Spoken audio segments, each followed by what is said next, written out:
क्या भारत में चल रही है धर्म की व्यवस्था? व्यवस्था चल रही है, वो चल रही है धर्म की। चीफ जस्टिस ऑफ इंडिया को 6 माह से क्यों किया जा रहा है सोशल मीडिया पर ट्रोल?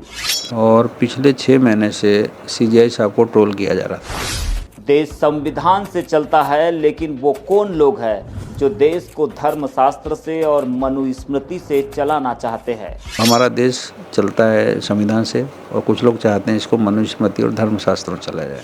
सीजेआई के ट्रोल पर प्रधानमंत्री मोदी और गृह मंत्री अब तक खामोश क्यों है? ना गृह मंत्री ने कुछ बोला, ना प्रधानमंत्री ने कुछ बोला कि भाई पूरे देश में कैसे ट्रोल हो रहा है chief justice of India. Chief justice of India पर जूता उछालने वाले वकील को दिल्ली पुलिस ने क्यों छोड़ा? दिल्ली पुलिस ने इस पूरे मामले को किस एंगल से देखा? एक बहुत छोटी सी घटना, उनकी नज़र में कोई सामान्य आदमी, उनको लगा कि बहुत छोटा मोटा घटना है। राकेश किशोर को किसने दी थी ऐसा करने की सुपारी? तो इसका सुपारी देके इसको चीफ जस्टिस ऑफ इंडिया पे अटैक करवाया गया। किसने करवाया चीफ जस्टिस ऑफ इंडिया पर यह अटैक? उन्हें एक ऐसा वकील चाहिए जिसकी बिल्कुल वकालत न चलती, क्योंकि जिस वकील की वकालत चलती वो तो चीफ जस्टिस से बिल्कुल भी नहीं करेगा, क्योंकि उसका तो सनातन सब सस्पेंड हो जाएगा।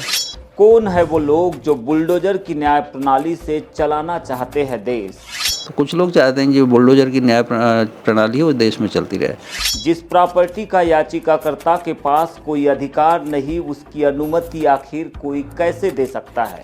कि हमको परमिशन दी जाए, जिस प्रॉपर्टी के आप मालिक नहीं हो सरकार आपको कैसे परमिट दे सकती है? सीजेआई ने पूरी याचिका पर सुनवाई के बाद अगर भगवान से प्रार्थना करने कहा तो बुरा क्यों लगा? साहब अब आपका तो भगवान ही मालिक है। उसका मीनिंग क्या था? मीनिंग ये था कि आप उस प्रॉपर्टी के ओनर नहीं हो, और यदि आप उसके ओनर होते तो याचिका आपके पक्ष में, तो सरकार की प्रॉपर्टी सरकार ने विरोध किया तो याचिका आपकी खारिज होगी। कौन है वो लोग जिनका धर्म ही धंधा बन गया है? जिनका सिर्फ और सिर्फ धर्म धंधा है, बिना परिश्रम के वो लोग अपना पेट भरना चाहते हैं।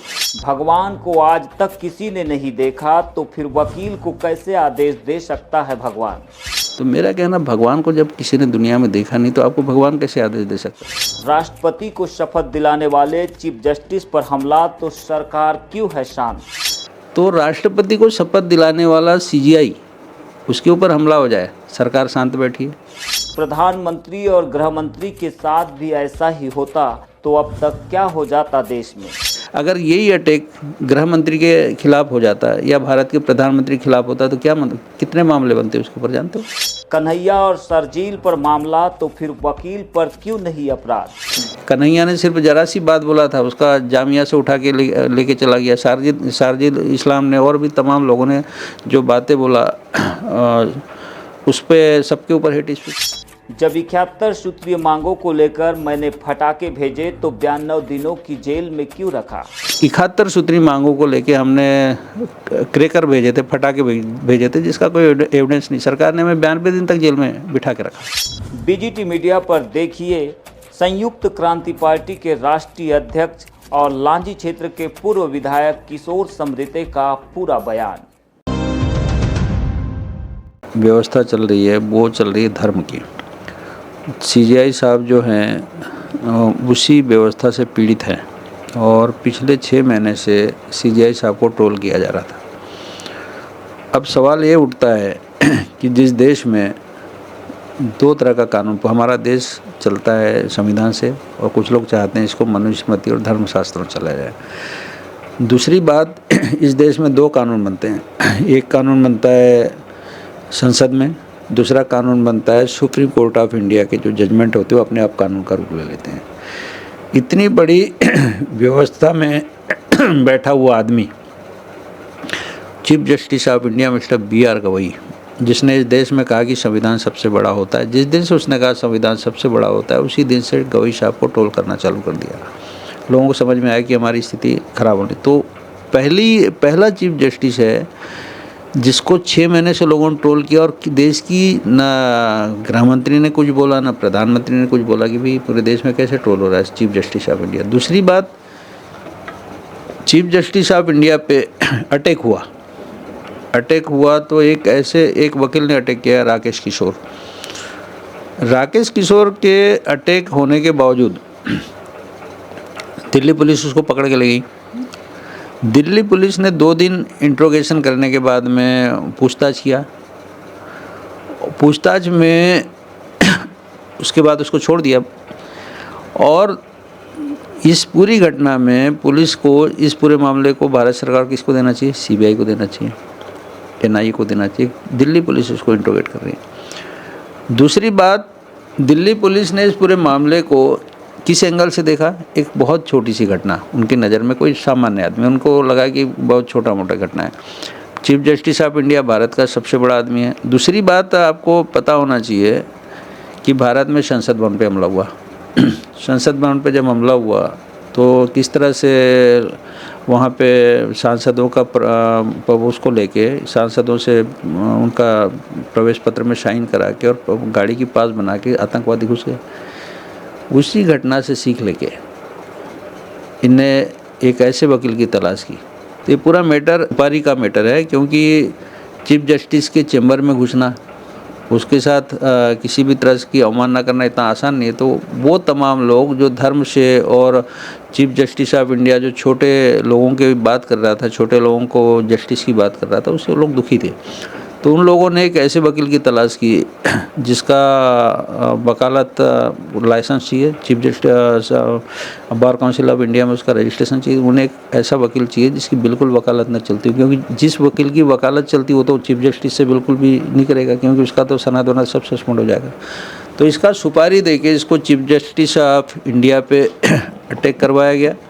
दूसरी बात कि चीफ जस्टिस के अटैक के बाद इसको जो पूछताछ किया तो इसने अपने 2 दिन बाद एक बयान दिया। क्या कहा उसने कि मुझे मॉरिशस में इसने बयान दिया चीफ जस्टिस ऑफ इंडिया ने कि हम जो भारत में बुलडोजर की न्याय प्रणाली है उसके खिलाफ है। दूसरा इसने बयान दिया कि जो विष्णु जी की जो प्रतिमा है जो खजुराहो मंदिर में, जावरी मंदिर में, तो उसका जो इसने याचिका खारिज कर दिया। अब सवाल ये उठता है कि चीफ जस्टिस ऑफ इंडिया यदि उसने बोला मॉरिशस में, तो क्या वो जो बात बोला है कि यहाँ पे बुलडोजर से न्याय चल रहा है, तो क्या उसका समर्थन करना चाहिए? तो कुछ लोग चाहते हैं कि बुलडोजर की न्याय प्रणाली है वो देश में चलती रहे। दूसरी तरफ जो जावरी मंदिर वाला मैटर है वो ईएसआई की प्रॉपर्टी है। ईएसआई की प्रॉपर्टी में पिछले 5 साल तक किसके पास रहा है मंत्रालय? संस्कृति और पुरातत्व किसके पास था? प्रहलाद जी पटेल के साथ। ये कहाँ से? सागर और दमोह से सांसद थे। दूसरा, उसी खजुराहो से सांसद कौन है? बीडी शर्मा है, प्रदेश अध्यक्ष हैं भाजपा के।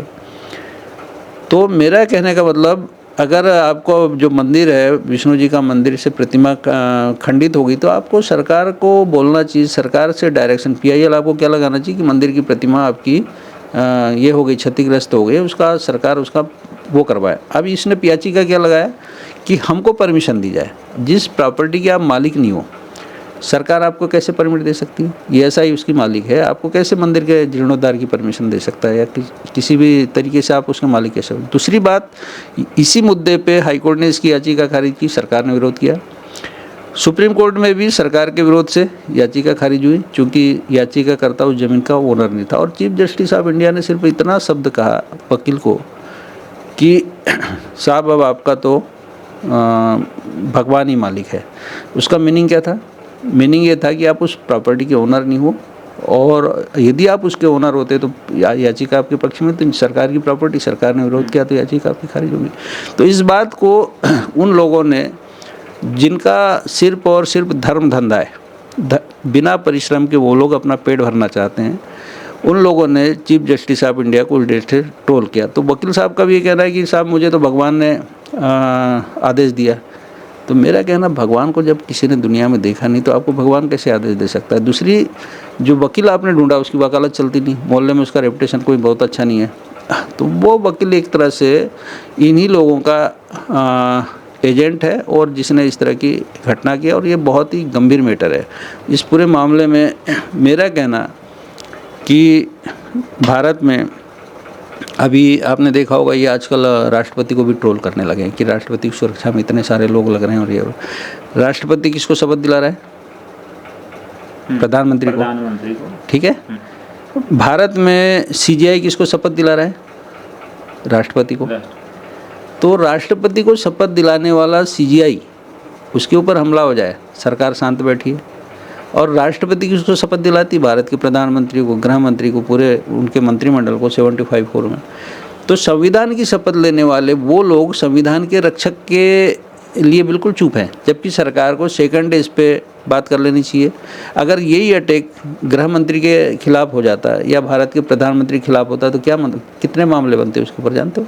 कन्हैया ने सिर्फ जरा सी बात बोला था, उसका जामिया से उठा के लेके चला गया। शारजिल इस्लाम ने और भी तमाम लोगों ने जो बातें बोला, उस पर सबके ऊपर हेट स्पीच का मामला। इस पूरे मामले में देखिए बड़ी ज़बरदस्त बात कि सरकार दिल्ली पुलिस को इंट्रोगेशन के लिए दिया, CBI को नहीं दिया, NIA को नहीं दिया, और दिल्ली पुलिस बोल रही कोई मामला नहीं बनता। मेरा कहना है हेट स्पीच का तो मामला बनता है। शारजिल इस्लाम पे बना मामला, कन्हैया कुमार पे बना, 20 लोगों पे मामला बना, कम से कम इसकी बेल नहीं होती। चलो UAPA पर मान लो कि इसका जो क्रिमिनल रिकॉर्ड नहीं होने से UAPA नहीं बनता।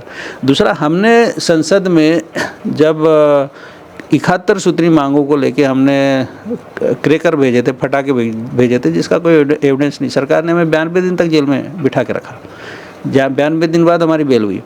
और CGI का चैम्बर में घुस के उसको अपमान करने वाले पे कोई धारा नहीं लग रही। संसद भवन पे जिन लोगों ने हमला किया उसमें अफजल गुरु को फांसी हो गई, लेकिन CGI पे हमला करने के बाद फांसी नहीं हुई। तो क्या बिल क्लिंटन जैसा मैटर तो नहीं है कि जिसमें क्या ना बुश के ऊपर जैसे ईरान के पत्रकार ने जूता मारा था। भारत में उसी घटना से प्रेरणा लेके लोगों ने घटना किया कि कोई मुकदमा न बने। तो भारत सरकार को इस मामले में गंभीरता से देखना चाहिए।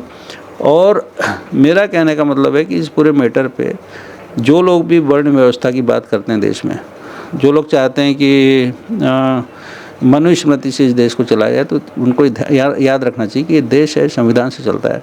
न्यायपालिका, कार्यपालिका, व्यवस्थापिका, ये सब संविधान से चलती। कभी आप नहीं सोच सकते कि आपका मनुस्मृति कभी यहाँ पे काम करेगी। अगर ये देश आपके हिसाब से चलेगा तो अगर इस देश में अंग्रेज नहीं होते, जानते हो विलियम बेंटिंग नहीं होता तो अब तक इस देश में सती प्रथा चलती।